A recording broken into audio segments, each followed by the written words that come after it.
நீங்க வந்து இனிமேல் வந்து திமுக வரும், நம்ம தெலுங்கு ஆதிக்கத்தை திருப்பியும் வந்துட்டு விஜயநகர பகல் கனவு கண்டுட்டு தூங்காதீங்க. நீங்க ஒரு விஷயம் க்ளோஸ்.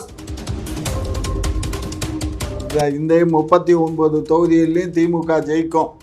கற்பனை பண்ணல, உண்மையை தான் சொல்றேன், பொறுத்திருந்து பாருங்க. நீங்க திமுகங்கிறது ஒரு தூய சக்தி. சாதிக்கு முக்கியத்துவம் கிடையாது, மதத்துக்கு முக்கியத்துவம் கிடையாது, மக்களோட நன்மை, அப்புறம் ஊழல் ஒழிப்புன்னு ஊழல்லே பிறந்து ஊழல்லே வளர்ந்த உங்களால தாக்கு பிடிக்க முடியாது. உங்க வாயை கொஞ்சம் இருமையா. இந்துக்களுக்கு சொந்தமான நிலங்கள், கோயில் நிலங்களை எல்லாம் இருக்கவனுக்கே பட்டா போட்டு கொடுக்குறோம். அதுக்காக நாங்க கோயிலுக்கு நிலம் கொடுத்தோம். இன்னைக்கு வந்து ஏங்க தமிழ்ல இருந்து வந்தாதானுங்க தெலுங்கு, அதுவே புரியாம பேசிட்டு இருக்கீங்க.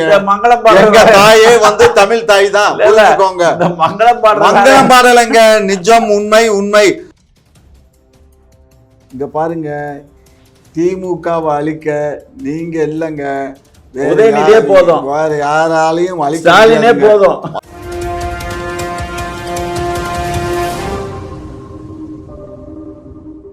போட்டு நீங்க சொன்னீங்களே கருணாநிதி குடும்பம் தான் தெலுங்கு குடும்பம்னு, இந்த குடும்பமும் இங்கேயும் அப்படித்தான் இருக்கு. ஆதவர்ஜுனா வந்து தெலுங்கு ரெட்டி தானே?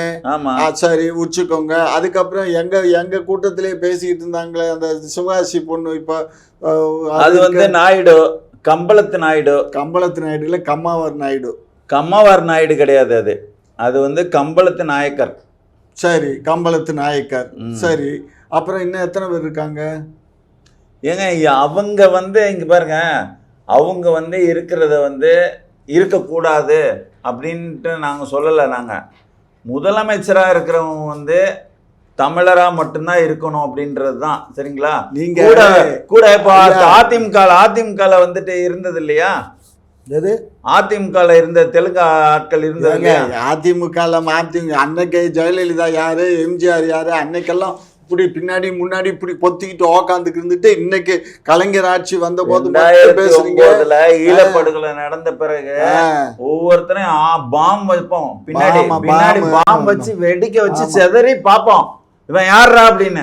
ஆமா ஆமா, புரியுதா? அதுக்கு முன்னாடி பார்க்க மாட்டோம், அதுக்கு முன்னாடி பாம்பு வச்சு செதறி வெடிக்க வச்சு பார்ப்போம். ஆமா, அன்னைக்கெல்லாம் என்ன பண்ணாங்க? இன்னைய முதலமைச்சர் பார்க்க வேண்டிய நிலைமை இருங்க. இன்றைய முதலமைச்சர் அன்றைக்கு என்ன சொன்னாரு, என்ன பேசுனாங்க, என்ன உதவி பண்ணாங்க? சரி, அதை விட்டுட்டு அதெல்லாம் உடனே அதை விட்டுடுங்க, இதை விட்டுடுங்க, சொல்லுங்க. சும்மா அந்த வேலையெல்லாம் வச்சுக்காதீங்க. நான் என்ன சொல்றேன், நீங்க வந்து இனிமேல் வந்து திமுக வரும், நம்ம தெலுங்கு ஆதிக்கத்தை திருப்பியும் வந்துட்டு விஜயநகர பகல் கனவு கண்டுட்டு தூங்காதீங்க. நீங்க ஒரு விஷயம் க்ளோஸ். இங்க பாருங்க, திமுகவை அழிக்க நீங்க இல்லைங்க, போதும், வேற யாராலையும் போதும். அதெல்லாம் நீங்களா கற்பனை பண்ணிக்கங்க. ஏங்க ஒரு தொகுதி 2 தொகுதி ஜெயிச்ச காலத்துல நாங்க ஆட்சியில இல்லையா? கூட்டணி கட்சிக்காரங்க கூட ஒரு எல்லாரும் ஓடி போயிட்டு எல்லாமே போகட்டுங்க. எங்களோட தெலுங்கர் முன்னேற்ற கழகத்தை மட்டும் நீங்க கூட்டணி வச்சுக்க. உங்க கட்சி பேர் தெலுங்கர் முன்னேற்ற கழகம் தானே? திராவிட தெலுங்கர் முன்னேற்ற கழகம். அந்த கூட்டணியை வச்சுட்டு நீங்க வர வச்சுங்க பாப்போம். இந்தாங்க, கண்டிப்பா அடுத்து வரக்கூடிய 2009 2020 தெலுங்கு மக்கள் எல்லாரும் வாக்களிச்சிருவாங்க. கண்டிப்பா வாக்களிப்பாங்க. கண்டிப்பா மறுபடியும் ஆட்சிக்கு வரும். இந்த 39 தொகுதியிலையும் திமுக ஜெயிக்கும். கற்பனை பண்ணல, உண்மையை தான் சொல்றேன், பொறுத்திருந்து பாருங்க. நீங்க திமுகங்கிறது ஒரு தூய சக்தி. நீங்க இதுவரைக்கும் சொன்னது என்ன நடந்திருக்குது? நான் 39 40 தொகுதியும் ஜெயிப்பாங்கன்னு சொன்னேன், ஜெயிக்கலையா?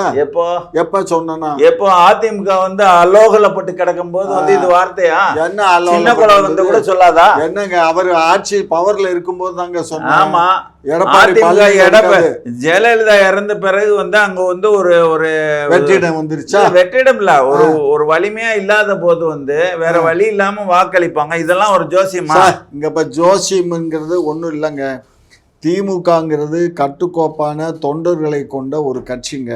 அந்த கட்சியில் இருக்கக்கூடிய தொண்டர்கள் இவ்வளவு கலோபரம் நடந்துகிட்டு இருக்க, ஒரு எம்எல்ஏவோ வேற கீழ்மட்டத்தில் ஒன்று ரெண்டு இந்த கவுன்சிலர் அவன் கூட வேணா போகலாமே தவிர வேறு யாராவது ஒரு திமுகலேருந்து ஒரு சலசலக்கும்படியாக எவனாவது போயிருக்கானா சொல்லுங்கள்.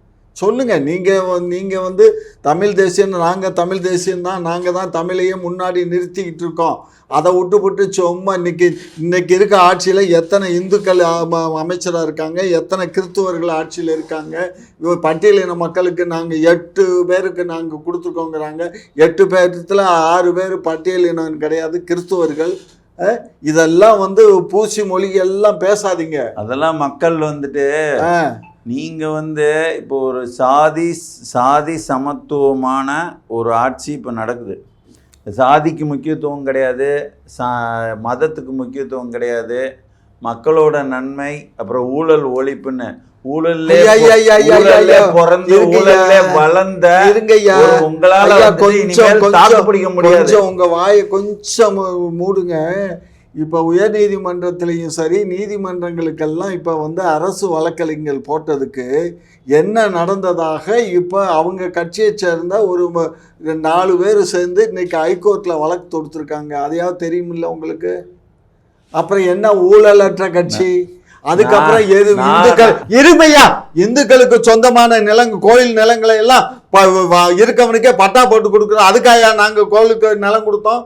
எங்கள் முன்னோர்கள்லாம் இன்னைக்கு எத்தனை கோயிலை கட்டி அந்த கோயிலுக்கு ஆயிரக்கணக்கான ஏக்கர் நிலத்தை எழுதி வச்சா அந்த நிலத்தை எவனா ஒருத்தன் உழவோட பண்ணிக்கிட்டு இருந்தானா அவனுக்கு அந்த நிலம் சொந்தம்னா என்ன அநியாயம்?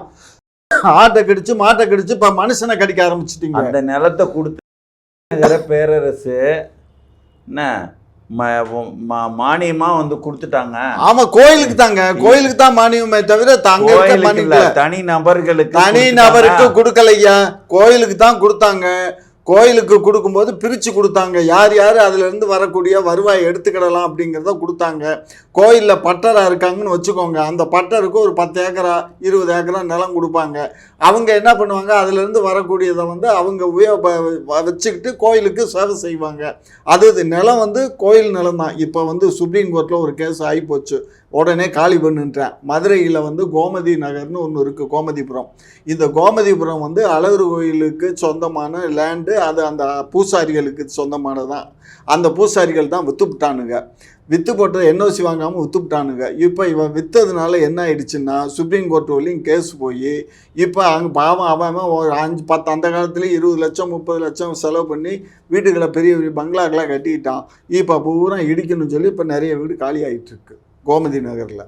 இதெல்லாம் வந்து என்னன்னு கேட்டிங்கன்னா, அரசு வந்து அந்த காலத்தில் இந்த மக்கள் கோவில் சேவைக்காக கொடுத்தது. அதே மாதிரி இந்த தண்டி தூக்குறவனுகள் கூட எழுதி வச்சுருக்காங்க. அது வந்து பார்த்திங்கன்னா மீனாட்சி அம்மன் கோயிலில் வந்து சாமியை வந்து பல்லாக்கு தூக்கிட்டு போவாங்க பாருங்கள், அவங்களுக்கு மேலே வாசிக்கக்கூடிய மேலகார நாயக்கருக்கு தேவர் சிலைக்கு பக்கத்துலேயே ஒரு லேண்டு கொடுத்தான்.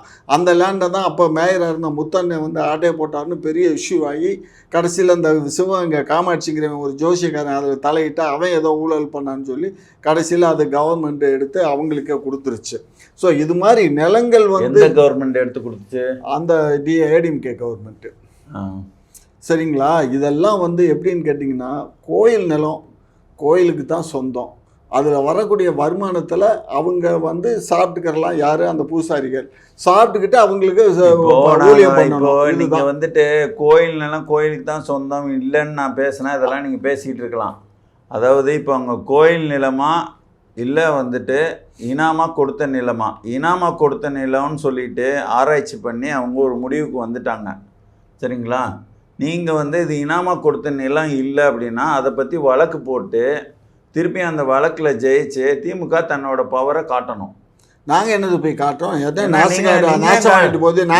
நாங்கள் தான் சாமி இல்லை பூதம் இல்லைன்றமே. அப்புறம் என்ன மஸ்துக்கு நாங்கள் போய் வழக்கு போப்போம்? அதை பற்றி பேசல நடைமுறை.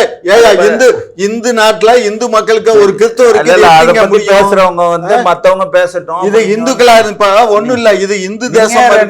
இப்படி ரெண்டுக்கும் வர்றீங்க, சாமி இல்லை பூதம் இல்லைன்னா அப்படியே ஓரமா போக வேண்டியதானே? என்ன ஓரமா? அதுக்காக வந்து ஒரு சாமி இருக்கு அப்படின்னா வந்துட்டு அந்த சாமி இல்லைன்னு சொன்னா முட்டாள்னு சொல்லிட்டு இப்படி வாங்க. அப்படியெல்லாம் இல்லைங்க. இந்து தர்மங்கிறது இருக்குங்க, இந்துக்கள்ங்கிறது இருக்காங்க. நாங்கள் வந்து சனாதானத்தை தான் நாங்கள் வேணான்னு வெறுக்கிறோமே தவிர தலையில் பிறந்தவன், தோளில் பிறந்தவன், காலில் பிறந்தவன், பாதத்தில் பிறந்தவங்கிறது தான் நாங்கள் வேண்டாங்கிறோம். மேல் ஜாதி கீழ் ஜாதிங்க எல்லாமே ஒன்றுங்கிறது தான் எங்களுடைய கான்செப்ட். புரிஞ்சுக்கோங்க. அது சாமி இருக்கா இல்லையாங்கிறத பற்றி எங்களுக்கு கவலை இல்லை. உங்களோடதுன்னா என்ன திமுகவோட கான்செப்டா? திமுக காசு எல்லாருமே, அதாவது எங்களுக்கு வந்து எங்களுடைய கான்செப்டே இதுதான். சனாதானம் வேண்டாம். மேல் மனிதன் கீழ் மனிதன் எல்லா மனிதனும் ஒன்று, எல்லாருக்கும் ஒரே ரத்தம் தாங்கிறது தான் எங்கள் கான்செப்ட் ஐயா. இதில் நீங்கள் பெரியவர், நான் வந்து கருணாநிதிக்கு அப்புறம் ஸ்டாலினுக்கு அப்புறம் உதயநிதி. அது அரசியல். என்ன அரசியல்? அது உங்களுக்கு என்ன வலிக்குது? பதவி, உயர் பதவி, இதெல்லாம் இதுக்கெல்லாம் சனாதானத்தை நாங்கள் தூக்கி மூட்டை கட்டி வச்சிருவோம் ஐயா. ஆனால் வெளியில மட்டும் வாய்களையே பேசுவோம். இங்கே பாருங்க, உங்களுக்கு என்ன கஷ்டம்? நாங்கள் ஒரு கட்சியை கட்டமைப்பு பண்ணி அந்த கட்டமைப்பில் ஒன்றும் இல்லை, நீங்கள் பண்ணுறீங்கல்ல, உதயநிதி வேண்டாம், எனக்கு வந்து இவர் டிஆர் பாலு பையன்தான் வேணும் அப்படின்னு அவரை கொண்டு வந்து நிறுத்துங்க. மக்கள் வாக்களிக்கட்டும். செயற்குழு இருக்குது, பொதுக்குழு இருக்குது, மாவட்ட செயலாளர்கள் கூட்டம் இருக்குது, உயர்மட்ட குழு இருக்குது. அதில் எல்லாம் கட்சியை பற்றி நாங்கள் ஏன் கவலைப்படணும்? அப்புறம் என்ன எனக்கு எப்படி வருது? அப்புறம் என்னத்துக்குங்க?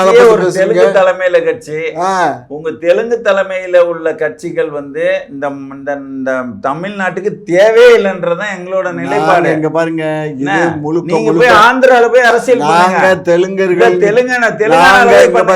உங்களுக்கு வந்து இங்க அரசியல் பண்றதுக்கான வேலையே கிடையாது. நீங்க வந்து இந்த இனத்தை படுகொலை பண்ண பாவிகள். நாங்க ஆயிரம் ஆண்டுகளா இந்த நாட்டுல வாழ்ந்தோம். நீங்க வந்து இந்த ஈழப்படுகொலையில 1.5 லட்சம் பேர் கொலைப்பட்டதுக்கு துணை போனவங்க. இருங்க, எங்க பாட்டி காலத்திலயோ அல்லது எங்க அம்மா காலத்திலயோ நாங்க நீங்க இருங்க, நீங்க இந்த நாட்டையே ஆண்டு இந்த நாட்டையே வளமிக்க நாடா மாத்துனதே நாங்க தான். இன்னைக்கு வந்து